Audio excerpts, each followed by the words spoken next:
Buenas tardes a todos, bienvenidos a la primera charla de este ciclo de conferencias Potencial Joven que hemos desarrollado desde la Concejalía de Juventud y la Concejalía de Cultura y Educación. Estas charlas se han ideado pensando sobre todo en mostrar el talento y los talentos que tenemos aquí en Alhama, personas jóvenes que están desarrollando su carrera, unas carreras muy prometedoras y que pueden servir de inspiración a otros jóvenes a la hora de decidir qué hacer con su futuro. Entonces esta charla sobre todo queríamos enfocarla a jóvenes de bachiller que quizás en esas edades es cuando más incertidumbre tienen los chavales de saber qué camino tomar, qué voy a hacer con mi vida, y a lo mejor estos jóvenes que ya han tomado esa decisión les pueden servir de inspiración. Así que agradecer a Raúl que en cuanto lo llamamos para invitarlo dijo que contáramos con él, y espero que todos disfrutéis de su conexión. Bueno, buenas tardes a todos, bienvenidos. Os doy las gracias por confiar en nosotros, por confiar en una cultura segura. Vamos a seguir trabajando y haciendo cosas hasta que, siempre que podamos. Gracias, yo también le doy las gracias a Raúl por su predisposición, porque desde el primer momento estuvo dispuesto, sin dudarlo, y creo que va a ser una conferencia estupenda. Yo le voy a leer su currículum y lo presento un poquito, ¿vale?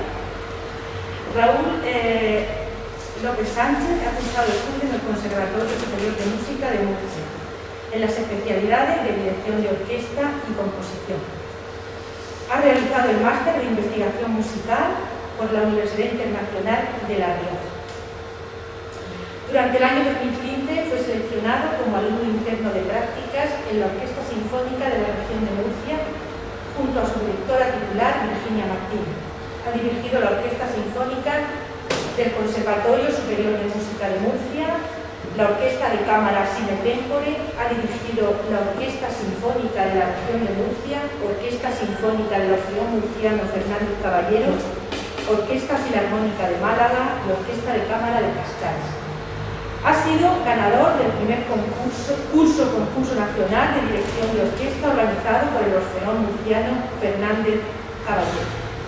Ha dirigido también bandas y agrupaciones como la Agrupación Musical Nuleña, la Asociación Banda de Música de Calasparra, Agrupación Musical de San Pedro del Pinatar y Agrupación Musical de Alhama de Murcia. Ha cursado el máster en composición para medios audiovisuales impartido en el Conservatorio Catarina Busca de Madrid. Ha sido finalista del concurso Barcelona Visual Sound en el año 2017 en la categoría de Mejor Banda Sonora. Ya ha realizado grabaciones de música original en los estudios de Radio Televisión Española para diversos cortometrajes. En la actualidad es director titular de la Orquesta Sinfónica de Jóvenes Ciudad de Murcia del Orfeón Murciano Fernández Caballero. Es director asistente de la Orquesta Sinfónica de la Región de Murcia. Además, es director de la banda titular de la Agrupación Musical de Alhama de Murcia, así como profesor de orquesta y banda en el Conservatorio Profesional de Música Narciso Yepes de León. Enhorabuena, Raúl, por este magnífico currículum. No todo el mundo tan joven lo tiene, y te deseo lo mejor y que tengas mucha suerte en el futuro. Gracias.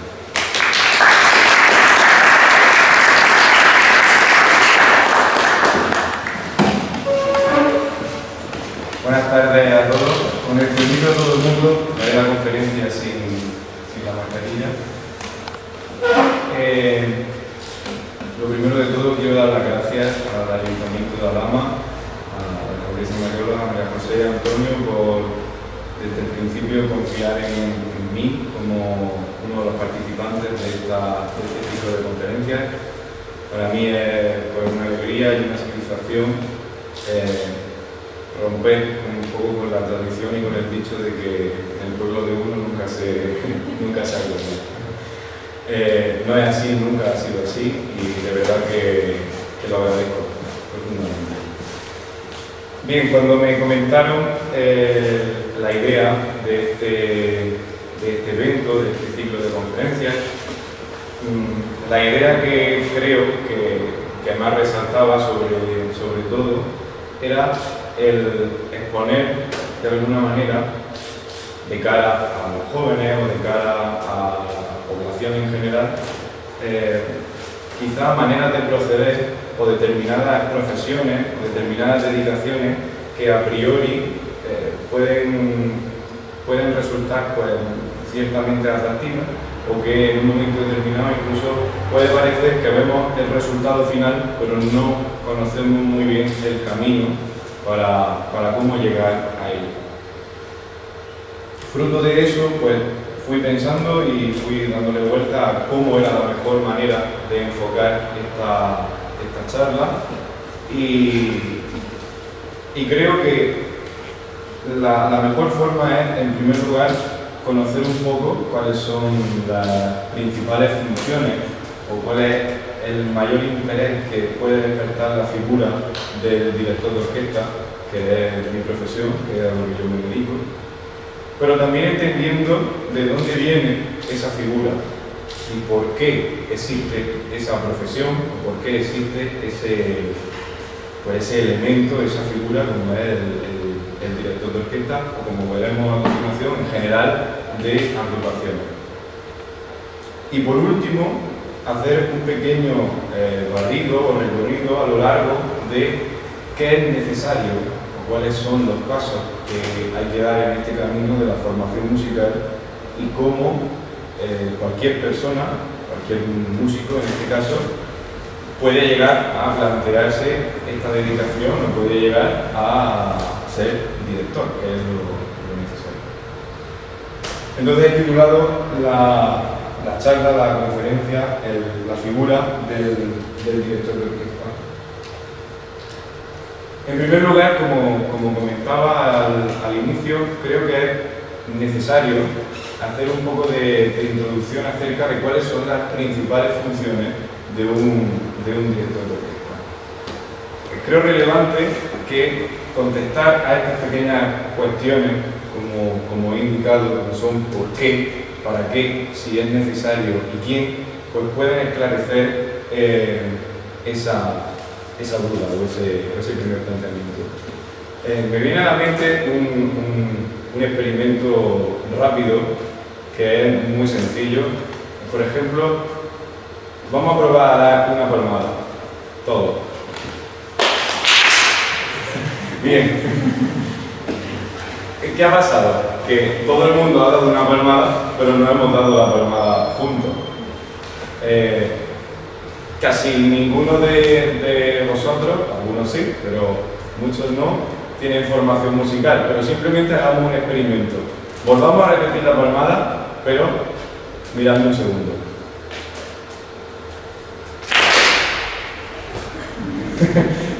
Y la gran mayoría no tienen conocimiento de música, pero ese es el ejemplo de esa principal función del director, la más simple, pero por la que comienza todo, que es la necesidad de una conjunción, entre los distintos músicos o entre los distintos componentes que forman la agrupación o que forman el conjunto que se tenga delante. También la figura del director viene fuertemente marcada desde el punto de vista de la unificación del criterio. Igual que pueda ocurrir con un texto teatral o pueda ocurrir con un guión de cine, no todo el contenido de la música está en el texto, que en este caso es la partitura.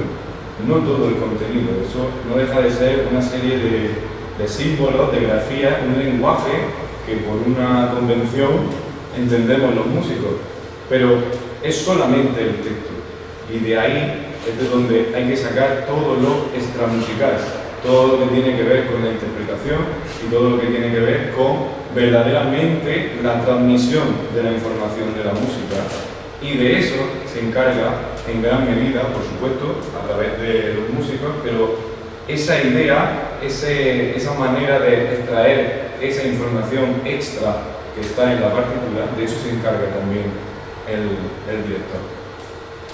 Otra de las funciones principales y por lo que es necesario es por el sentido del liderazgo.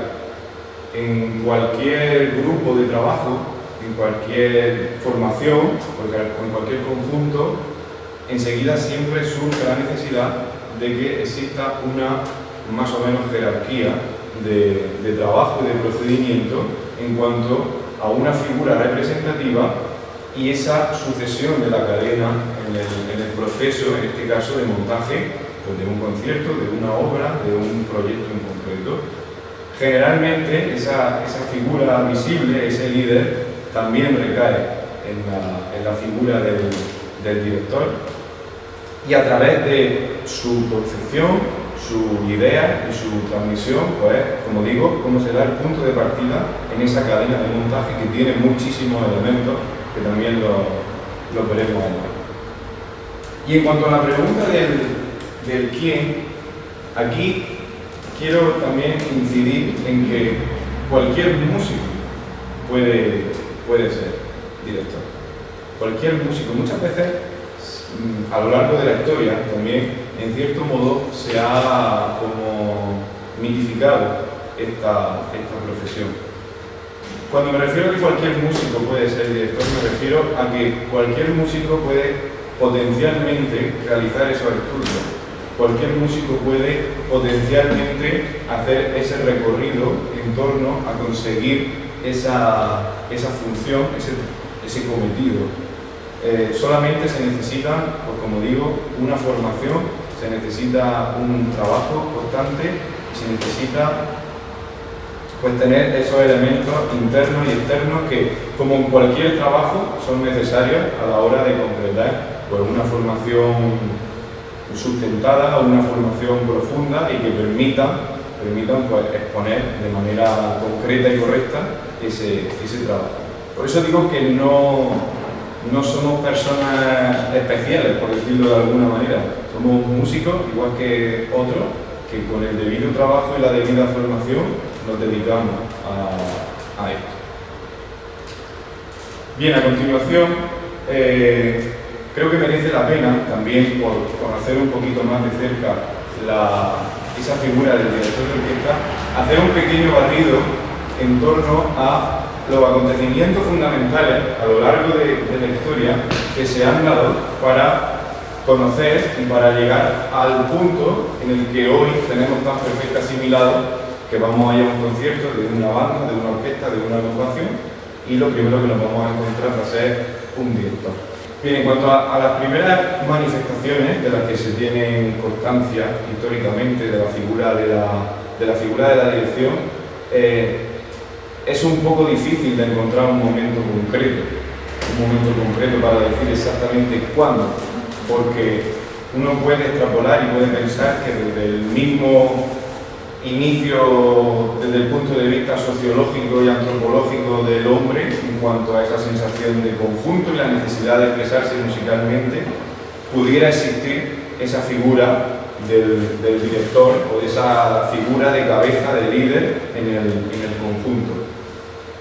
En esta imagen que se muestra son unos pequeños grabados del Imperio Egipcio, y se puede ver esos hombres que están sentados, algunos llevan instrumentos, y el foco aquí tenemos que ponerlo en los otros hombres que indican distintas posiciones de la mano. Esas distintas posiciones de la mano, esa técnica, recibió el nombre de quironimia e indica la tradición por la que un músico interpretaba la música y había una persona externa que le dictaba, entre comillas, qué sonido tenía que ir interpretando con el instrumento con la posición de la mano, según variara la posición de la mano.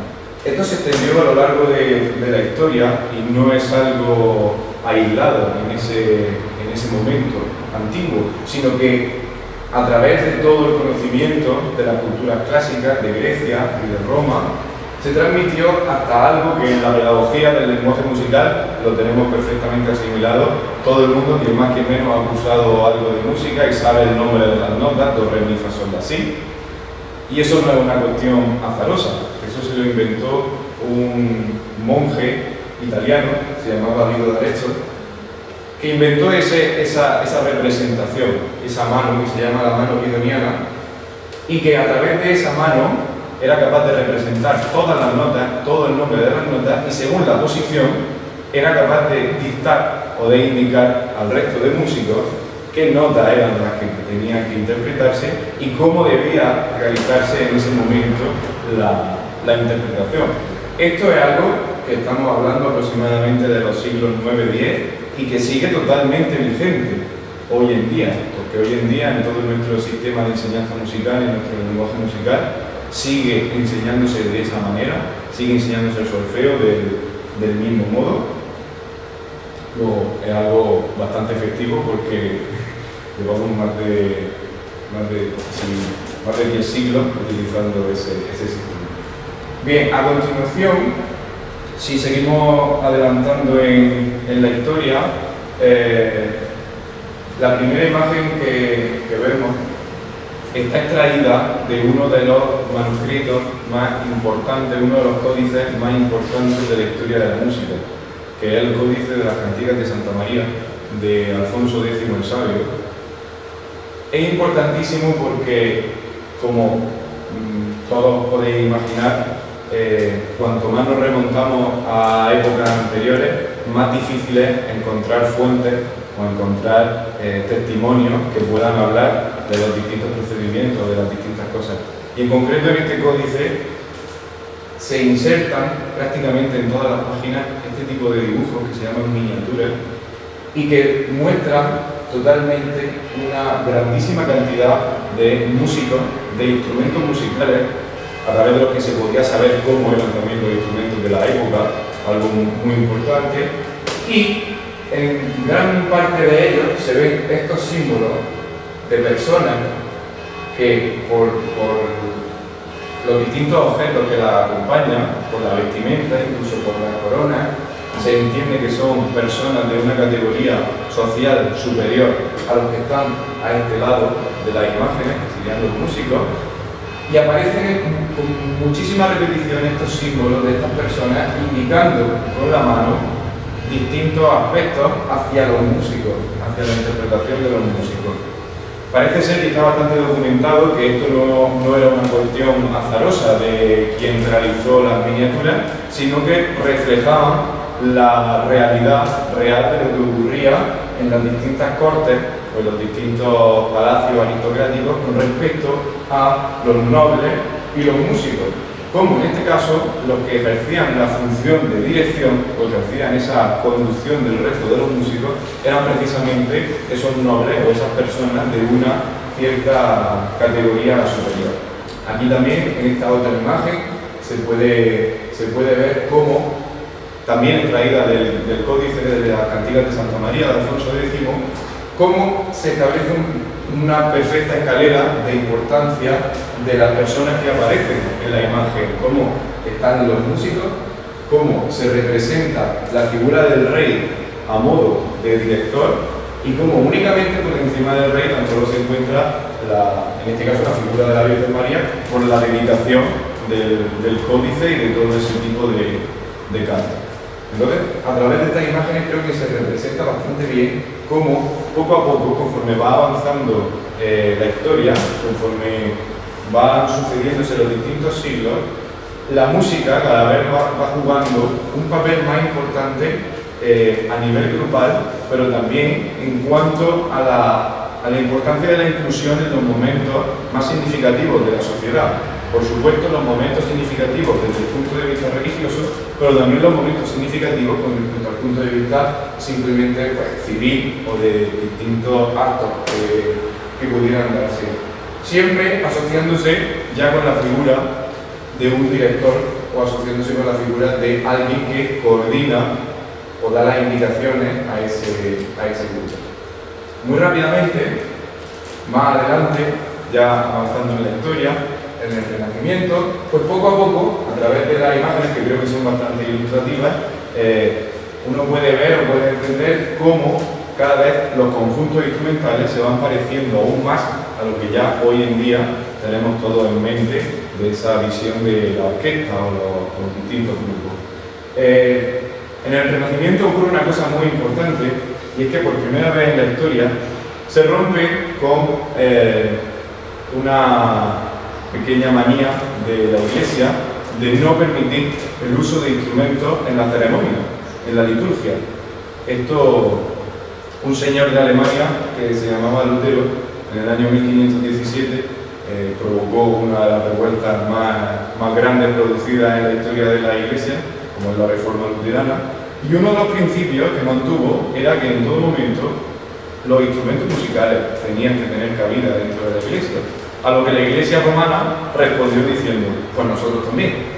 Y desde ese momento se empezó a incluir sin ningún problema instrumentos de cuerda, el órgano, distintos instrumentos de teclado dentro de la Iglesia.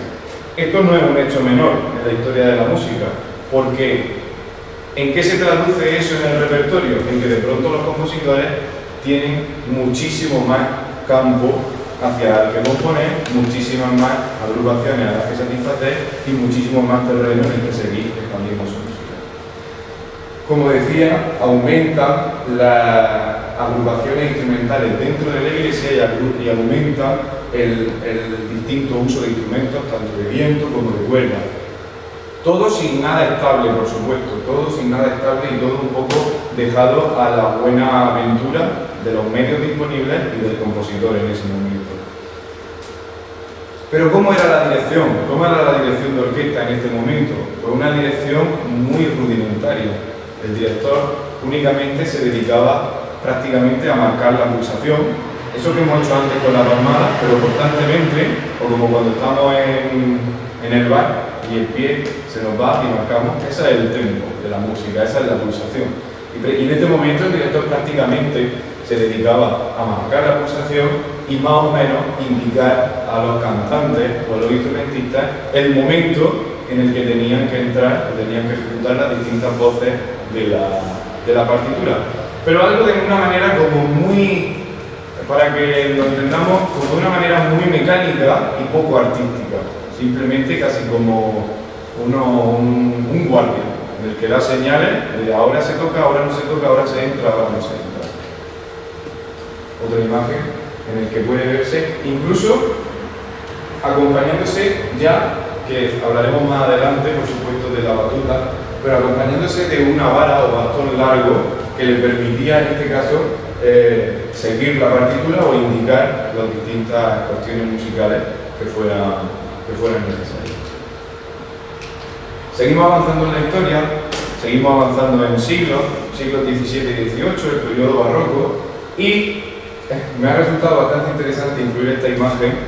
Esto es una imagen del manuscrito de la Pasión según San Mateo de Johann Sebastian Bach. Es simplemente para que vayamos haciéndonos una idea del nivel de densidad instrumental y orquestal que ya se tenía en este periodo, siglo XVII. Claro, uno se planta delante de esta partitura y parece bastante lógico pensar que se necesita de algo externo, se necesita de una figura que aúne toda esa conjunción de voces, de instrumentos y toda esa interpretación. Se sigue avanzando en la figura de la dirección y en este momento surgen distintas maneras de dirigir al conjunto. En concreto, se extendió bastante por toda Europa una forma de dirigir que se llamaba la dirección dividida. ¿Por qué? Porque se fundamentaba no en una persona, como hasta el momento, o como hasta hoy en día, sino en dos personas. Por un lado, la figura del principal instrumentista de cuerda, que se llamaba el líder, que era el encargado de llevar adelante todo ese grupo de instrumentistas, y por otro lado, la figura del instrumentista de teclado, como vemos en el centro de la imagen tocando el clave. Ese instrumentista de teclado era el que se llamaba el director y él era el encargado de mantener la pulsación y de las partes más interpretativas de la obra. Desde esa conjunción de las dos figuras, el líder y el director, se estableció la interpretación de la música durante prácticamente un siglo. Todo el siglo XVIII prácticamente se fundamentó en esta práctica. Pero a la vez que se fundamentaba y se extendía esta práctica, surgía otra, como se puede ver en la imagen, la dirección de una única persona con esos rollos de pergamino. que se ven en las manos. Una cosa bastante curiosa, pero que si lo trasladamos con hoy en día no deja de ser un posible antecedente del uso de la batuta en los directores. No obstante, como digo, el concepto de la dirección dividida se estuvo utilizando durante prácticamente todo el siglo XVIII. Hasta que llega el clasicismo, y con el clasicismo, por supuesto, llega toda la expansión y sistematización de una de las formaciones instrumentales más proclives y más, por supuesto, utilizadas en la música clásica, como es la orquesta. La orquesta. Y esa sistematización de la orquesta se la debemos hoy en día todos los músicos a lo que la historia de la música ha denominado como la primera escuela de Viena, que son un trío de compositores totalmente y absolutamente famosos, como son Haydn, Mozart y Beethoven. Gracias a esos tres compositores que coinciden estilísticamente y casi contemporáneamente en la ciudad de Viena, se establece todo lo que es hoy entendido como orquesta y todo lo que hoy es entendido como esa tradición clásica de música instrumental y con ello de la dirección. Por cierto, el que dirige la foto de Mozart. En el centro, ya también con lo que parece una batuta. Aquí, el que dirige es Beethoven, pero es curioso que Beethoven es el del medio, justo. Pero ¿quién tiene la batuta? La persona de delante, no él. ¿Por qué? Bueno, esto es algo simplemente un poco anecdótico, como seguro que muchas veces habéis escuchado, la mayor parte de su vida Beethoven desarrolló una profunda sordera, era sordo. Pero eso no le impedía dirigir, porque Beethoven se buscó las mañas para estrenar su obra. Era que se ponía el director delante y él se ponía detrás, y él reproducía los movimientos que realizaba el director, dando a entender que quien dirigía era el propio Beethoven. Y ahí cuentan las cartas la pequeña anécdota en el estreno de su famosa Quinta Sinfonía, donde la sinfonía ya había terminado y Beethoven siguió dirigiendo. Bueno, aquí, por ejemplo, otra imagen en la que puede verse ya totalmente la figura del director desde un punto de vista mucho más tal cual lo tenemos asimilado y lo entendemos hoy en día. Pero todavía con algunas diferencias, aquí todavía se aprecia cómo el director está situado en el centro de los músicos. Los músicos le rodean, no están totalmente de frente a él como ocurre hoy en día, en semicírculo. Incluso el caso de los cantantes no están en posición frontal, sino que están en posición desde el lado. Con la llegada del romanticismo ya en el siglo XIX, bueno, solo me quedan 2 segundos. Con la llegada del romanticismo en el siglo XIX es donde verdaderamente se explota y se expande totalmente la figura del director como intérprete. Y esto es muy importante, porque ahora la figura del director no se va a limitar únicamente a algo mecánico o a algo puramente indicativo de la partitura, sino que cada vez más el director va a tener el peso de la interpretación de la música. ¿Y qué es la interpretación de la música? Lo que decía al inicio, sacar todo lo extra que hay en la partitura.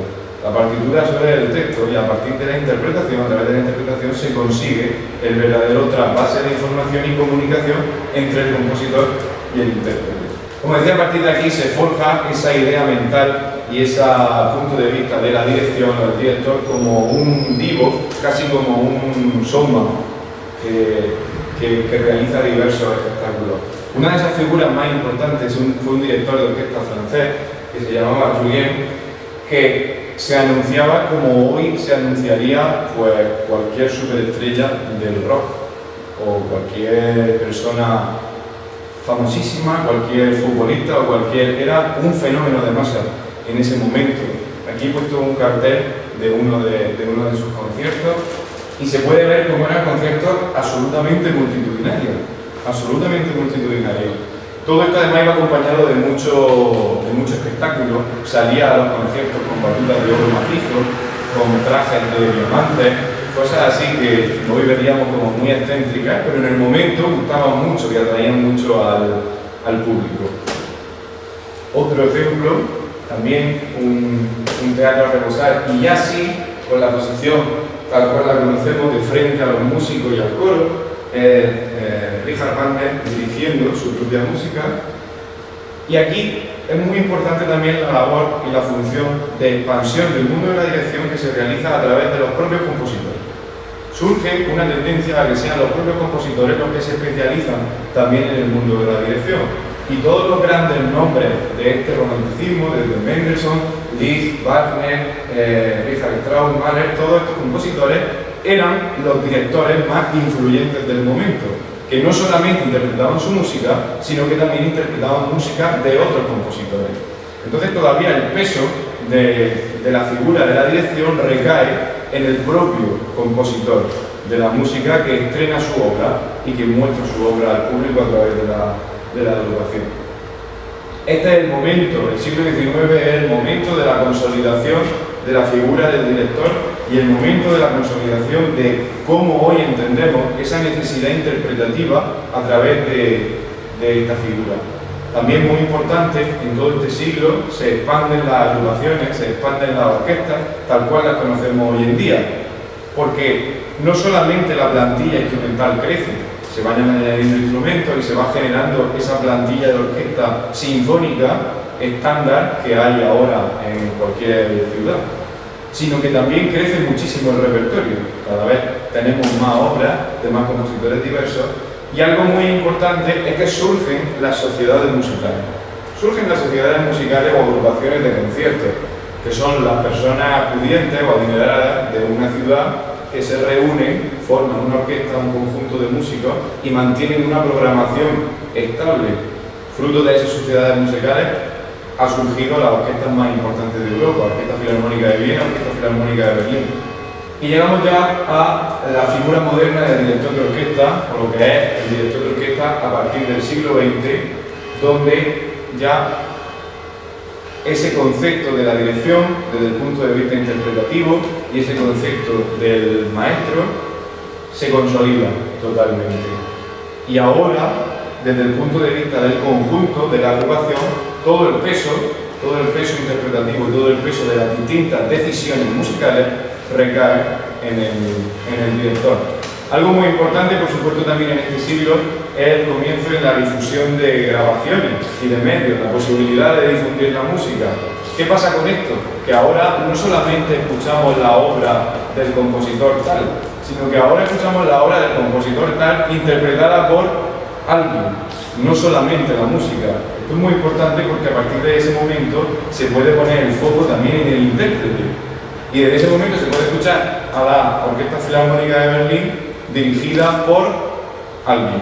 Y de pronto ese alguien tiene el mismo peso que el compositor que se esté interpretando. Con lo cual, la figura de la dirección sufre un ascenso y una importancia pues, enorme y se mediatiza muchísimo. Grandes figuras de la dirección son, por ejemplo, las imágenes que he puesto aquí, Toscanini, Furtwängler, Karajan o Kleiber, que están en cualquier discografía básica de la interpretación musical, de música clásica, y que son los que verdaderamente han forjado toda la técnica de la dirección moderna que conocemos hoy en día y todo ese concepto mediático también en cuanto a la interpretación de la música. Bien, eso desde el punto de vista de un pequeño recorrido histórico en torno a la figura de la dirección. Pero ahora también me parece interesante, por el contenido de la charla y demás, dar unas pequeñas indicaciones sobre cuáles son los estudios necesarios o cómo una persona que quiere dedicarse a la dirección orquestal necesita formarse, qué etapas tiene que ir cumpliendo. En primer lugar, como decía al inicio, puesto que a priori un director puede ser cualquier músico, pues lo primero que necesita es el proceso de formación musical. Ese proceso de formación musical hoy en día está perfectamente reglado y sistematizado y se divide en 3 etapas. En primer lugar, la etapa del grado elemental en música, que son 4 años. La segunda etapa, el grado profesional, que son 6 años. Y por último, la tercera etapa, el grado superior, que son otros 4 años. En este momento es donde se produce la especialización, bien sea en el instrumento que sea o bien sea en otras formaciones. En este caso se realizaría el estudio de grado superior en dirección de orquesta. Todas las primeras etapas son comunes a todos los músicos que realicen la formación profesional en la música. Por compararlo un poco con mi trayectoria, con los estudios que yo he realizado, la primera etapa de grado elemental yo la realicé aquí, en la Escuela de Música de Alhama. La segunda etapa, el grado profesional, yo realicé estudios de saxofón en el Conservatorio Profesional de Música de Murcia. Y por último, el grado superior en dirección de orquesta lo cursé igualmente en el Conservatorio Superior de Música de Murcia con José Miguel Rodilla, por aquel entonces director titular de la Orquesta Sinfónica de la Región de Murcia. Pero algo que en estos estudios musicales es muy importante, o yo considero que es muy importante, es la formación permanente, casi como en cualquier profesión. Al final estamos en un mundo profesional en el que existe también pues, bastante competencia. Hoy en día pues, hay muchas personas que se dedican al estudio de la música, bien sea desde el punto de vista instrumental o bien sea desde el punto de vista teórico. Entonces es una profesión en la que la materia prima, que es la música, está totalmente viva y está en constante transformación. Entonces es muy importante que el músico profesional, sea de la especialidad que sea del ámbito que sea, pues se preocupe en mantener una formación a lo largo del tiempo. Se preocupe en mantener una formación a lo largo del tiempo porque hoy en día cualquier persona que termina cualquier grado universitario o cualquier grado superior lo que obtiene es una habilitación a algo, obtiene una habilitación para algo, se presupone una capacidad para desempeñar un cierto trabajo, una cierta tarea, una cierta especialidad. Pero luego el verdadero conocimiento, la verdadera sensación de control de ese conocimiento, de ese espacio, la da, bajo mi punto de vista, esa formación permanente. Y en el caso de la dirección de orquesta, creo que es aún más significativo porque tenemos un hándicap importante, y es que un violinista tiene su violín en casa para estudiar todos los días, un pianista tiene su piano en casa para estudiar todos los días, o cualquier instrumentista dispone de un instrumento 24 horas al día.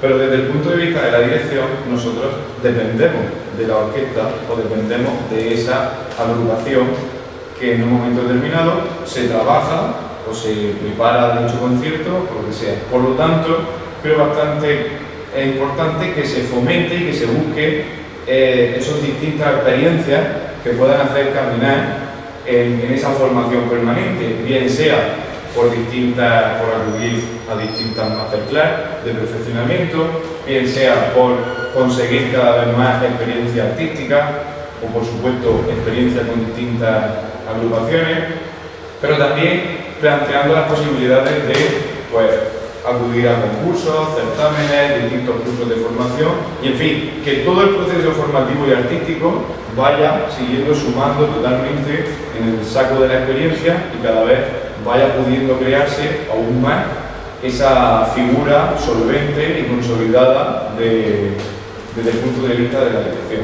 Creo también muy relevante subrayar muy brevemente cuáles creo que son las principales cualidades que necesita esa persona que quiere dedicarse a la dirección de orquesta. Ese músico que realiza su formación y que tiene intención de dedicarse a esto, pues bajo mi punto de vista y mi experiencia, creo que necesita reunir una serie de cualidades que por supuesto se trabajan en el proceso de formación, pero que tienen que ser también algo más o menos intrínseco a la propia personalidad y ese artista. En primer lugar, y me parece muy importante, la cualidad de profesor, porque el director de orquesta trabaja con músicos, pero en ese proceso de trasvase de información, desde la partitura hasta el resultado final del concierto, existe una necesaria enseñanza hacia los músicos. Y no digo enseñanza porque los músicos necesariamente tengan que ser de nivel inferior o porque tengan que ser músicos amateur o desde otro punto de vista, no. Lo digo porque en ese momento El director es la persona que mejor conoce la obra, que mejor conoce lo que pretende transmitir la obra y mejor puede adecuar los distintos procedimientos a esa enseñanza de la obra. Y por eso también se relaciona con la segunda cualidad que he puesto, comunicador. Esa información, ese trasvase, esa enseñanza debe realizarse de una manera clara y de una manera ordenada. Por eso también la cualidad de la comunicación creo que es fundamental en un director de orquesta, y que tenga la capacidad de transmitir de manera coherente y de la manera más acertada posible esas indicaciones musicales. Y no solo indicaciones musicales, sino ese concepto de la interpretación y de la obra. Corrección y concreción. Un profesor mío siempre me decía que la dirección se podía resumir en la cosa más sencilla del mundo, en cuanto a que simplemente se trataba de hacer un proceso en el que uno se pregunta ¿qué es lo que estoy escuchando? Uno se preparaba para ensayar con los músicos y se preguntaba ¿qué es lo que estoy escuchando? La siguiente pregunta es ¿qué es lo que yo quiero escuchar? Y la última pregunta era ¿cómo hago para que lo que estoy escuchando se transforme en lo que yo quiero escuchar? Ese es el resumen del trabajo del director o del trabajo de la dirección. De ahí que se necesite una corrección y concreción en cuanto a saber y tener las herramientas técnicas y necesidades suficientes para traspasar esa información entre qué está sonando, qué quiero, cuál es el concepto que yo tengo en mi cabeza de lo que quiero que suene y cómo hago para transformar eso que recibo en lo que tengo en mi mente. Por supuesto, también hoy en día cada vez más el director necesita también establecer funciones de programador en cuanto a lo que sería la dirección artística de una agrupación. El director no solamente se encarga de los pormenores musicales, de la dirección musical, sino también de establecer cuáles van a ser las líneas artísticas de esa determinada agrupación y cuáles van a ser pues, las distintas obras, los distintos repertorios, qué tipo de conciertos se van a enfocar a lo largo del tiempo. Esto es algo que yo, por ejemplo, en las agrupaciones que dirijo, tanto en la orquesta como aquí mismo en la banda de la agrupación musical, es algo que se tiene que hacer con relativa perspectiva, puesto que esa programación no solamente tiene que tener una visión momentánea del próximo concierto, sino también saber hacia dónde se dirige esa agrupación, hacia dónde, cuáles son los siguientes retos, cuáles son los puntos de mira del futuro, y desde ese punto de vista la labor de la programación también es muy importante. Por supuesto también la gestión del grupo. La gestión del grupo en cuanto a que es un trabajo que se desarrolla con un conjunto de personas, siempre. Además, con edades muy distintas y muy variopintas. Tanto yo en mi experiencia, pues en mis clases del Conservatorio de Lorca, pues tengo alumnos desde 12 años hasta 18 años, hasta personas mayores de edad. Aquí en la banda, pues lo mismo, cohesionan en el mismo grupo edades muy distintas y por lo tanto se necesita también una buena gestión del grupo y una buena manera de incentivar y crear esos climas de trabajo en los que todo el mundo se sienta bien acogido y en los que de pronto una persona de 50 años pueda sentirse en igualdad de condiciones, en igualdad de trabajo y en la misma cordialidad de ambiente de una persona de 15 y no pasa nada. Por supuesto también otra de las cualidades muy importantes, la emoción. La emoción, porque aunque todo esto que he dicho parezca muy técnico, no nos olvidemos nunca de que la música no deja de ser un trasvase de emociones que se originan en la mente del compositor, pasan por el intérprete y llegan al público. Y en esa cadena también hay que sentir cierta coherencia en cuanto a esa capacidad de transmisión de la emoción, del sentido de la obra y que eso pueda recalar en el público. Y que eso desde el punto de vista del espectador, pues lo que comúnmente decimos, pues he escuchado esto y me ha llegado, me ha emocionado, o lo que sea, o no, pero de otra manera. Eso es, conseguir traspasar ese tipo de información. Y por último, pero más importante de todo, para mí la mayor cualidad que debe reunir un director, en este caso, es un criterio musical fundamental. Porque es el verdadero fondo de esta profesión. Es el verdadero fondo de esta profesión. Puede estar todo lo demás, pero si no se consolida un verdadero criterio musical, un verdadero conocimiento en torno a la obra, en torno a la partitura, es fácil que todo el resto de cosas no se consigan en profundidad o queden como casi meros artificios y añadidos que se añaden a todo eso. La formación es importantísima en un director, en esa figura de la dirección orquestal o de cualquier agrupación. Cuando digo orquestal me refiero genéricamente a orquesta, banda, cualquier conjunto. Es fundamental esa formación y ese criterio musical solvente. El camino es largo, el camino es duro, pero se puede y se consigue. Y por mi parte, pues ya está. Creo que está todo dicho. Y si alguien tiene alguna pregunta o algo que quiera comentar, pues aquí estoy encantado. Muchísimas gracias por el rato y por la escucha.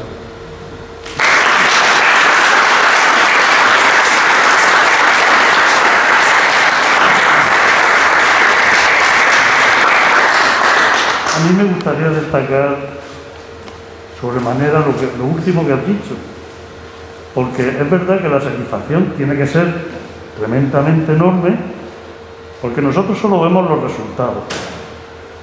Aquí tenemos a María Ángeles, una pianista excepcional, sublime, y la vemos cuando da el concierto. Pero para llegar a ese concierto, es verdad que tiene que gustar mucho, porque requiere, a ver, no lo quiero plantear como si fuera un sacrificio, pero requiere lo que acabas de decir, y eso es para mí lo básico. Sí, y además, yo simplemente añado a eso que lo más bonito es cuando también se consigue disfrutar no solamente del punto final del concierto, sino también del camino, sino también del proceso de cómo abordamos una obra o abordamos el montaje de un concierto, y al principio pues surgen todos los problemas, todas las dificultades, todos los inconvenientes, todo ese sentimiento de esto es inabarcable, por mi parte, no puedo, pero a través de ese trabajo pues, se va avanzando, se van dando pasos, y la satisfacción no viene solamente del momento de subir al escenario e interpretar la música, sino la satisfacción también viene cuando uno es consciente del recorrido que hace, cuando uno es consciente de la evolución personal y artística que sufre cada vez que se enfrenta hacia eso, y que por supuesto hay momentos de flaqueza, pero como igual que le ocurre a un atleta que se prepara para una prueba, o igual que le ocurre a cualquier profesión que se fundamente en un resultado final. Hay momentos de flaqueza, pero el camino es muy bonito y al final lo importante es que siempre compensa.